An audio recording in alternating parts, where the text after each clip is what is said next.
जिंदाबाद जिंदाबाद जिंदाबाद आरपी सिंह जिंदाबाद जिंदाबाद जिंदाबाद ललन सिंह जिंदाबाद जिंदाबाद जिंदाबाद अशोक चौधरी जिंदाबाद जिंदाबाद जिंदाबाद जनता दल यूनाइटेड जिंदाबाद जिंदाबाद जिंदाबाद वसीम नारायण सिंह जिंदाबाद जिंदाबाद जिंदाबाद मनोज उपाध्याय जिंदाबाद जिंदाबाद जिंदाबाद जन जन के नेता हमें कहे लोगवा झारी के गरीबवन के नेता हमें कहे लोगवा झारी के भैया मनोज दुखवा हरी है तरारी के मनोज उपाध्याय दुखवा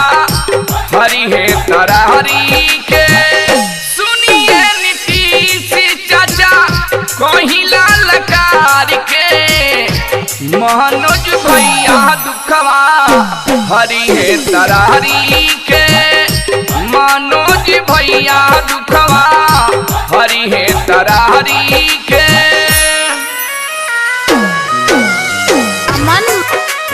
हमने के मनोज भैया हर गरीब के कंबल बटनी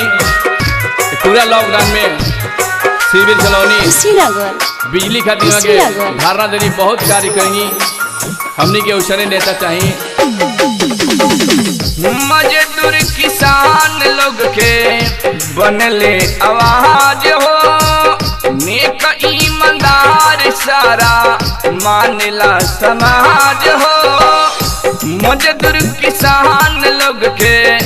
बनले आवाज हो नेक ईमानदार सारा मानला समाज हो बिना इनका के हमनी के भगिया सवारी के मनोज भैया दुखवा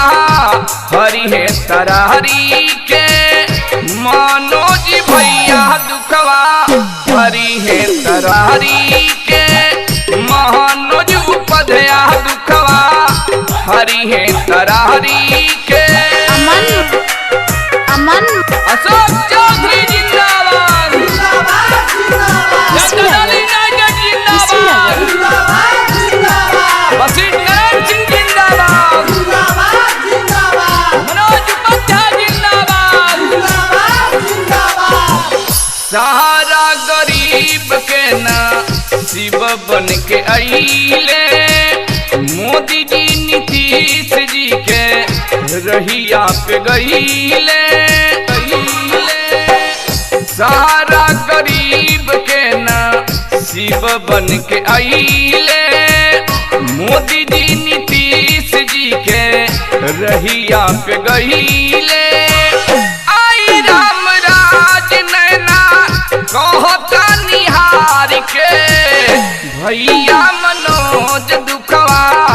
हरि है तरारी के भैया मनोज दुखवा हरि है तरारी के मनोज उपाध्याय दुखवा हरि है तरारी के नीतीश कुमार जिंदाबाद जनता दल यूनाइटेड जिंदाबाद जिंदाबाद जिंदाबाद वसीम नारायण सिंह जिंदाबाद जिंदाबाद जिंदाबाद मनोज उपाध्याय जिंदाबाद जिंदाबाद जिंदाबाद होई विकास खास सबका से हट के बनी हॉस्पिटल स्कूल करोड़ों बजट के होई विकास खास सबका से हट के बनी हॉस्पिटल स्कूल करोड़ों बजट के लालन भोजपुरी कृपा बाट त्रिपुरारी के भैया मनोज दुखवा हरि है तरारी के मनोज भैया दुखवा हरि है तरारी के मनोज उपाध्याय दुखवा